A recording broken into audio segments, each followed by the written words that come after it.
आज का press conference लेने का मकसद हमारा ये है, 2 दिन पहले जो पार्टी के वरिष्ठ लोगों ने मालेगांव की सदारत के ताल्लुक से फ़ैसला किया, उसके हम विरोध में हैं। हम पार्टी के ख़िलाफ़ में नहीं है, हम पार्टी के वरिष्ठ लोगों के फ़ैसले के ख़िलाफ़ में।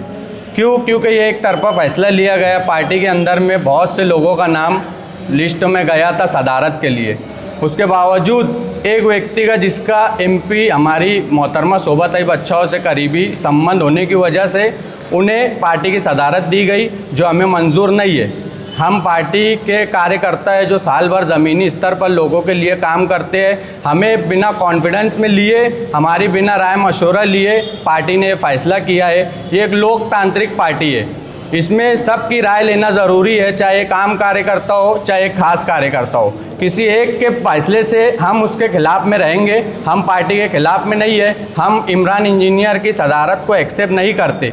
अगर पार्टी ने एजाज बेग साहब को नहीं देना था तो उनके बदले में जितने भी नाम गए थे हमारी तरफ से, तो उनके ताल्लुक से हमसे राय मशवरा करना था। हम बताते थे कौन योग्य है और किसके नेतृत्व में हम काम करना चाहते हैं।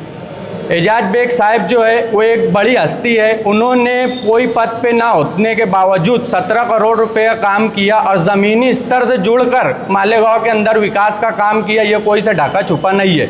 एजाज बेग साहब आज स्टेडिंग कमेटी के चेयरमैन हैं। उनके ही नेतृत्व में एमपी शोभा ताई बच्चाओं साहब ने इलेक्शन जीती भी है और 2 लाख वोट से मालेगांव से 2 लाख वोट लेके भी गई है। उनके ही नेतृत्व में कारपोरेशन इलेक्शन में 3 सीट मालेगांव की गई है और मालेगांव की सत्ता कारपोरेशन के अंदर बनी है।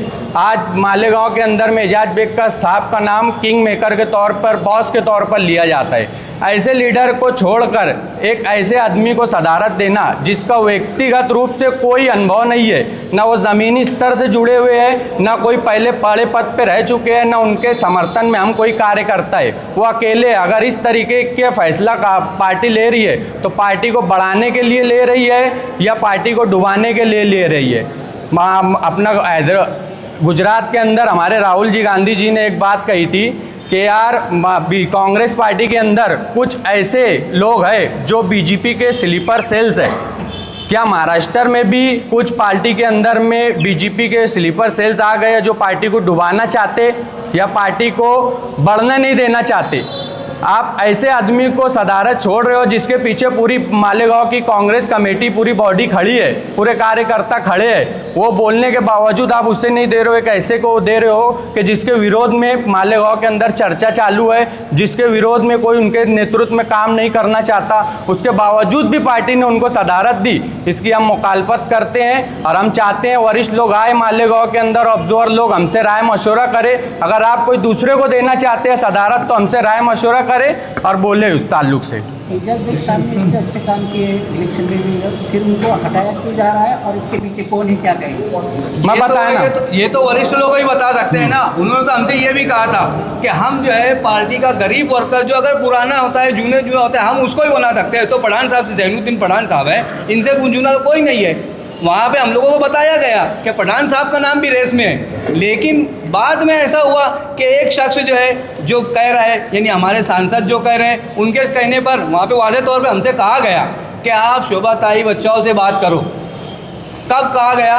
ये फैसला आने से 2 दिन पहले, अगर जुमेरात के दिन हम लोग वहीं बॉम्बे में थे, हम लोगों ने उनसे बात की है। क्या ये एमपी शोभा ताई बच्चाओं की सिफारिश से, उनकी सिफारिश से ही बनाया गया है? ये वहाँ पे हम लोगों को वरिष्ठ ने कहा गया है। बाकायदा हमारे महाराष्ट्र के नायब सदर, उनसे बात हुई है, उन्होंने कहा कि आप शोभा ताई बच्चाओं से बात कीजिए। पार्टी अगर अपना फैसला वापस नहीं तो आप लोग क्या करें? अगर वो फैसला नहीं करती है, हाँ, इस्तीफा देंगे तो हम लोग जो है, हम लोग तो खुद इस्तीफा, हम लोग आगे कुछ दिन के बाद जो है राय मशवरा कर हम बात करेंगे। और दूसरी चीज, फिलहाल तो हमको ये मशवरा, ये राय, ये फैसला मंजूर नहीं है। ऊपर के लोगों ने ये फैसला वापस लेना चाहिए और बैठकर बात करना चाहिए। भले ही किसी और को बनाए, लेकिन जो है राय मशवरे से बनाना चाहिए।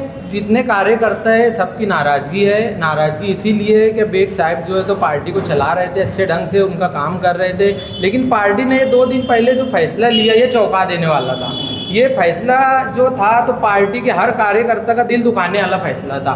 पार्टी का कार्यकर्ता चाहता था बेग साहब के नेतृत्व में काम करना, और पार्टी ने जो फैसला लिया, हाँ पार्टी ने जो फैसला लिया वो गलत लिया। आगे चल के हम लोग पार्टी के जितने कार्यकर्ता हैं, हम माइनॉरिटी में काम करते हैं, हम जमीनी स्तर पे काम करने वाले लोग हैं, आगे चल के इस फैसले के खिलाफ हो सके हम लोग बेग साहब से बात करके जाएंगे। जैसा उनका फैसला रहेगा, पार्टी को चाहिए अपना फैसला रिटर्न लेवे और बेग साहब को वापस से सदारत देवे। हमारा यही बोलना है, यही बोल के मैं अपनी बात खत्म करता हूँ। जय हिंद, जय महाराष्ट्र।